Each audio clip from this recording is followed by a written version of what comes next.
Mom laughed. She actually laughed for the first time since the telegram came. But what if you need— They have stores in Boston. The doorbell rang. Everyone sucked in a breath. It was only 3:30. Lucy and Martin weren't arriving until 5. Who else would come on a Sunday afternoon? A telegram would. I'll get it.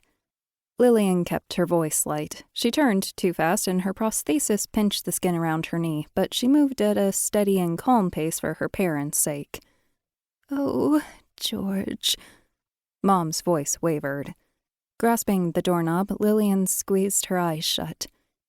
Lord, please let Jim be all right. Her 2 younger brothers, Ed and Charlie, pounded down the stairs behind her. Lillian twisted the doorknob and faced the boy from Western Union and whatever news he had. After she tipped him and he departed, she leaned against the door jamb, the door wide open, chilly air nipping at her good leg. Read it, her father said, deep and firm. She slipped a shaky finger under the lip of the envelope. How could one tiny slip of paper hold the power to change their lives forever? Lillian scanned it, read it again to make sure she comprehended, her breath chuffing out faster and faster, pushing up a smile. It's from Jim. Yes? Mom said, her eyes anxious. No, Mom, not from the Navy, from Jim. He's alive. Oh, hallelujah. She sagged against the wall, eyes shut, hands clasped under her chin. Dad grabbed the telegram. Here you go, alive and whole back in Boston. 30-day survivor's leave. Might come home for Christmas, might bring Arch. He's alive, and he's coming home. Mom smiled toward heaven. Might come home, he said. Lillian tugged her old maroon sweater tighter around her. He's bringing Arch, Dad said. Such a nice young man. Might bring him.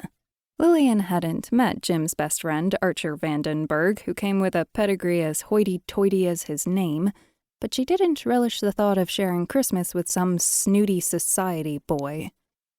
At the base of the stairs, Ed and Charlie sang about the unsinkable Avery boys and danced a bad jig with their 2 big feet and their 2 long legs and their 2 deep voices.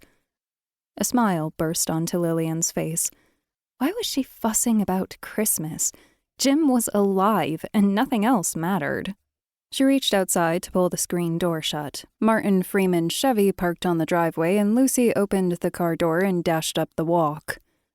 Lillian frowned. Lucy never opened a door for herself.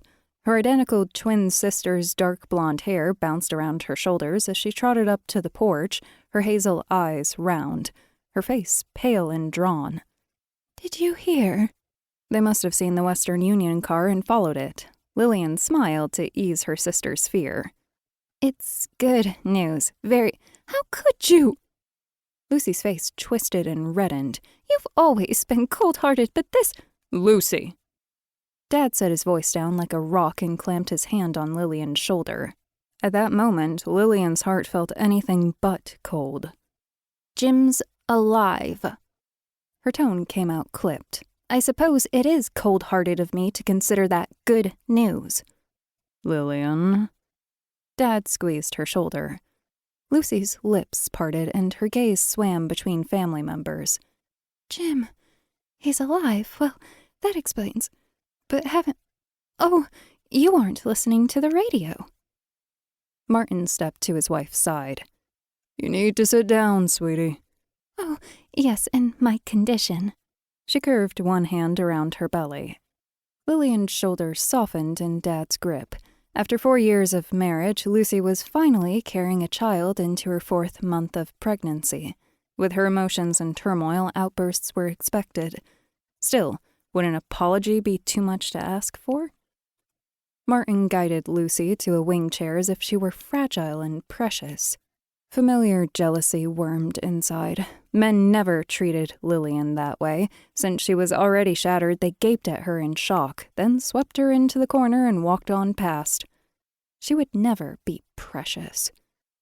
Lillian thrust the door shut and left her self-pity outside in the cold. Such news, Lucy said. So awful.